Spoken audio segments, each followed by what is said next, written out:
Avez-vous déjà entendu parler des maisons préfabriquées? Ce type de construction émerge à Abidjan, plus économique, ultra résistant, confortable. Il séduit de plus en plus d'Ivoiriens, un secteur en pleine effervescence, mais qui a aussi son lot de difficultés. C'est le dossier du jour et il est proposé par Nadja Ija, Mathurin Badé et Tanguy Conan.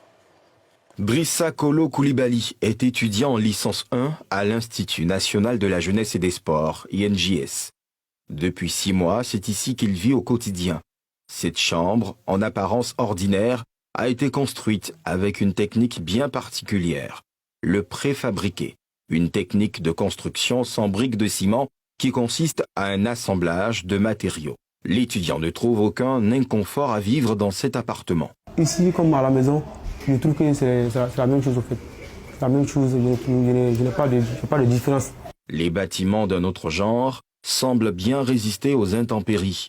L'on se souvient encore de l'incendie récent qui a fait plus de peur que de mal, selon le superviseur. On s'est rendu compte qu'effectivement, ces bâtiments résistent effectivement au feu parce que vu l'intensité des flammes, de l'incendie, tout, et après on a vu que le dégât était vraiment moindre. Au total, près de 1800 étudiants vivent dans ces maisons érigées en 2017 à la faveur de la 8e édition des Jeux de la francophonie. Pour comprendre ce modèle de construction, nous retrouvons sur ce chantier Lagazeni Danyogo, entrepreneur dans le domaine de la construction. Sa particularité, les maisons préfabriquées. Ici, il exécute les travaux de construction d'un bâtiment de 3 pièces et 4 salles d'eau. Ici, par exemple, le projet initial, c'était un bâtiment qu'ils voulaient construire ici. L'entrepreneur précédent parlait de 6 mois à 1 an. Nous, on a pris le projet. On lui a donné un délai d'1 mois. On est dans la 3e semaine. Et là, nous sommes à 90% des travaux. On avait déjà les dimensions, tout était déjà connu.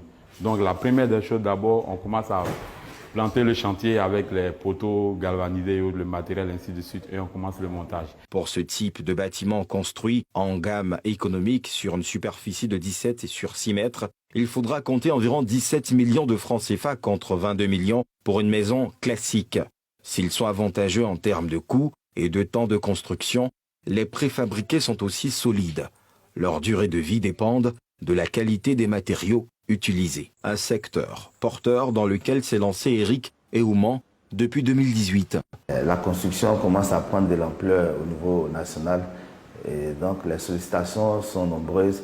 On a dû faire des constructions même dans des espaces sanitaires.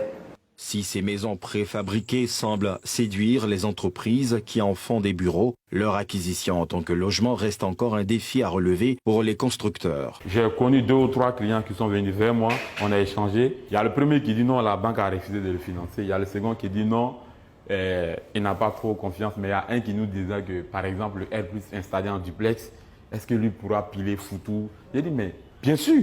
C'est de l'acier galvanisé très solide. À cela s'ajoute l'absence d'usines de fabrication des matériaux sur place et la concurrence d'amateurs qui pourraient mettre à mal la réputation de ce secteur d'activité naissant. Aujourd'hui, il y a une panoplie d'entreprises qui commencent à s'installer. Ce domaine mérite d'être organisé, voilà, pour ne pas que le petit ferronnier du quartier s'y adonne. Et pour ne pas que demain l'État nous tombe dessus, parce qu'une mauvaise construction pourrait mettre à mal notre activité. Introduit en Côte d'Ivoire dans les années 2000, la maison préfabriquée connaît depuis quelques années un intérêt grandissant auprès des entreprises. La plupart des professionnels du secteur affirment avoir appris sur le tas, avant d'y joindre une formation à l'étranger auprès de pays expérimentés dans cette technologie novatrice telle que la Turquie.